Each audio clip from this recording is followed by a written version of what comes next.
As the world commemorates International Democracy Day with the theme Conflict Prevention, the Nigerian scenario is such that one can only say this situation is apt. In the studio this evening, we have an analyst, Jide. Thanks for joining us. It's a pleasure. Good evening, Nigerians. You're welcome to PTV Primetime News. My pleasure. Now, democracy is also defined as a stance for conflict resolution. So, what do you make of the Nigerian scenario currently? Thank you for that question. Nigerian scenario is, how do I assess it? It's a potpourri of issues, and you need to disaggregate those issues for you to quite understand what the Nigerian scenario actually looked like. And so in one breath, Nigeria is trying its level best. I mean, the government at different levels are trying their best to resolve emerging conflicts. Okay. The bottom line is that we cannot eradicate conflict in every human setting, even in animal kingdom. There will always be conflict. Yeah. There is no two way about it. In as much as there is disagreement, in as much as there is inequity, in as much as there is discrimination, in as much as there is marginalization, there will be conflict. How you resolve those conflicts and prevent it from boiling over into violence is the key issue that needs to be properly managed. And I've listened to all the earlier speakers, the lawyers, the CSO, the people on the streets, and all of that. Issue of conflict and democracy, or democracy as understood by different people, is an account of an elephant by 6 blind people. Depending on where you touch, that's how you feel the elephant is. Depending on how you feel the impact of democracy, that's how you feel it is, whether it's working in Nigeria or it's not working. When you listen to the man on the streets, because of the way it affects them, they say, no, we don't have democracy. But when you spoke to the lawyers, what did they say? They said, we have a working democracy, but we need to strengthen our institution, judiciary. And so it's like that for everybody and in every society. It depends on how it affects you and I. But like I said earlier on, you cannot totally eradicate conflict, because in every human society, even in a family, yes, true. In a family between husband and wife, you cannot eliminate conflict because there will be definitely disagreement. What are the resolving mechanisms? Like the UN said in their theme for this year, they are proposing 3 key things: peace agreement, credible elections, and constitutional reform as a mechanism to resolve emerging conflict. And that's quite on point. For us in Nigeria, we have at least, we are observing 2 out of 3, to the best of my knowledge. Peace agreement, I'm not sure. We did have a peace agreement ahead of 2015 general elections. You recall that all the party chairmen and candidates were brought to Abuja, and they made to sign peace agreement that they were not going to allow violence or to sponsor violence in the lead up to the election. Now, for the election, it's still a work in progress, because in resolving conflict, election plays a very key role. How do we recruit our leaders? Leadership recruitment process must be such that people of ideas, people who have something upstairs to offer, are the people that find themselves into position of authority and power. But it has not 100% been so. Like the man from the civil society said, we have a preponderance of money politics in Nigeria, so that you and I, that are of average income, cannot stand a good chance of winning in any electoral contest in Nigeria unless we have a godfather backing us. And that's where what needs to turn around. But I quite understand that election in itself is a capital intensive exercise. You have to pay nomination fees. You have to run adverts. You have to run rallies, and all of that costs a lot of resources. And that is even legitimate spendings. What about those behind the scenes spendings that you still have to do? People that the youth leaders, the women wing, the different caucuses that you still have to settle financially, grease their palm in order for you to get your nomination. After getting your nomination from the party, it's another race again. During the general elections to emerge victorious. So people are becoming extremely desperate to win electoral positions. Yeah. So we have a lot to work on our elections. In terms of constitutional reforms, you also agree with me.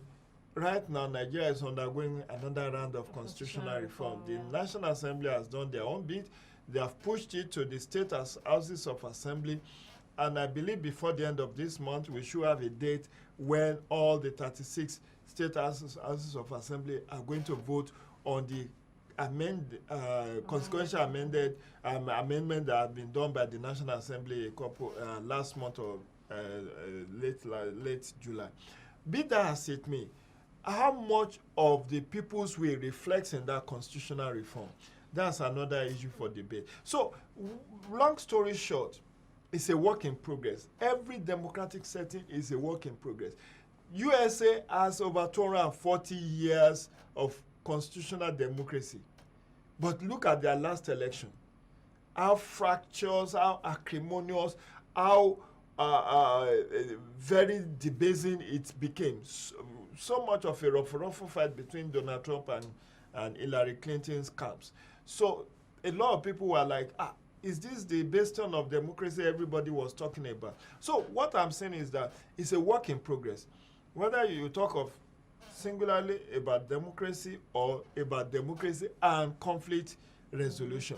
Conflict resolution is an inherent mechanism that needs to be activated in order to prevent conflict from boiling over into violence. Okay. In which case we have seen in the case of Boko Haram insurgency in Nigeria, ISIS, Al-Shabaab, and all the other ethno-religious conflicts that surrounds us in Nigeria and Africa.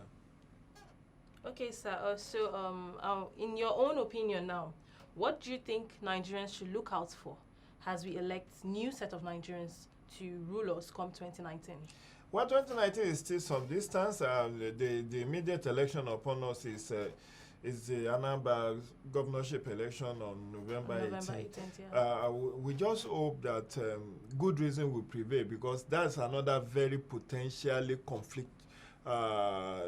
very conflictual election. Yeah. Given that IPOB has threatened that they will not allow the election to hold, yeah. and the other stakeholders have said the election must hold. And given the face-off now Operation Python dance that is currently going on, is coming too close to the election.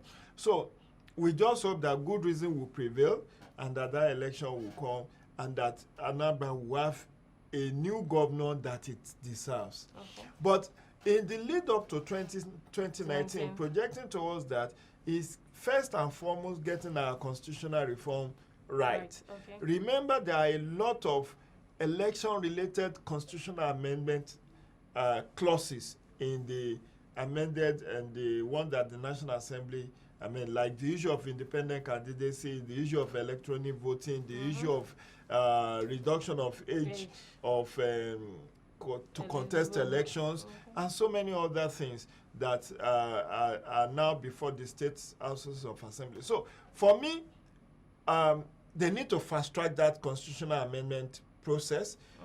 Before the end of this 2017, that exercise needs to be concluded so that we can start operationalizing. As an election expert, I do know that election is not an event. Election is a process. It's not a one-day event. It's like a marriage. For the marriage day to come, there are processes, there are preparations leading up to that marriage. So the same thing with election. If you fail to get the Constitutional and Electoral Act amendment right and in time, you may end up having election that will not be markedly different from what we've had in the past. And what we want is a break from the past. We want to deal with money politics. We want independent candidates so that political parties will cease to hold aspirants to ransom. We want a better democratic culture within the party itself so that they don't charge astronomical nomination fees. Imagine, for you to be a governor, they say nomination fee 5 million naira. For president, 20 million. So where do you, the moment you start looking for one godfather or the other to bail you out, to get you to either the Senate or House of Reps, then it has a spiral effect. The spiral effect of relying on godfathers or selling your property to contest election is corruption. It's corruption. Because you need to recoup your money. This current set of 2015, many of them are still paying debt the whole banks in the lead up to 2015 elections. Many of them are still, and I stand to be corrected. You ask your reporter to interview them. Many of them are still running debt over the last election. So they have to look for, means and ways, whether crooked or right, to recoup their investment into that electoral process. And when there is high level of corruption, as the case is with Nigeria, you cannot have dividends of democracy. Because it robs us of that good roads that people were talking about earlier on. It robs us of good hospitals. It robs us of education. ASU is on strike now. Medical doctors have just resumed. The JEUSU or the other unions are threatening their own. So you are robbed of dividends of democracy because public money is finding its way into private pockets. Look at just yesterday or 2 days ago, news broke that former minister of FCT alone, they've seized about 14 properties, landed property and estates from him. Only one. The same thing with former petroleum minister. So many.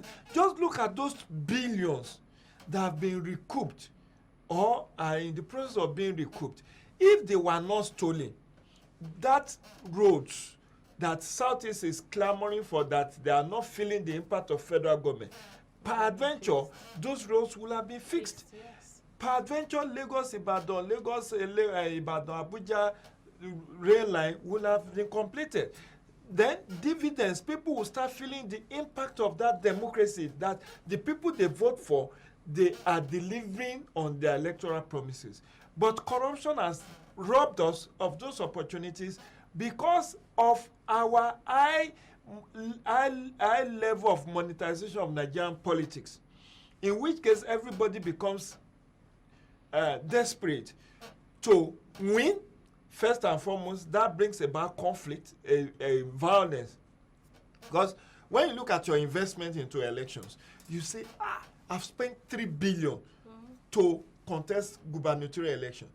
If you spend 3 billion, when the law says the highest you are expected to spend is 200 million, then what happens? How do you intend to pay your debt? It's definitely from the pockets of from the public treasury. And when you are helping yourself to the public treasury, you are indirectly denying people of those infrastructures, social amenities that they need to feel the impact of good governance.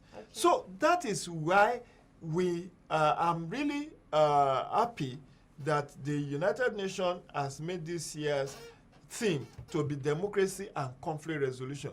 And they have drawn the link between democracy, sustainable development, democracy, peace and stability, and development, because they are all interwoven. All right, thank you. Thank you. So finally, what is your heart desire for the upcoming Nigerian youth, the average Nigerian youth, and the future of Nigeria? Just briefly. We all need to play our roles. The mindset has to change. I think currently many of us have negative mindset. One, we are very pessimistic that Nigeria could work. We as youth, we are becoming, feeling disillusioned that, look, nothing is working in Nigeria. But it's not true. A lot of things are working in Nigeria, and we just need to see the cup as being half full rather than being half empty.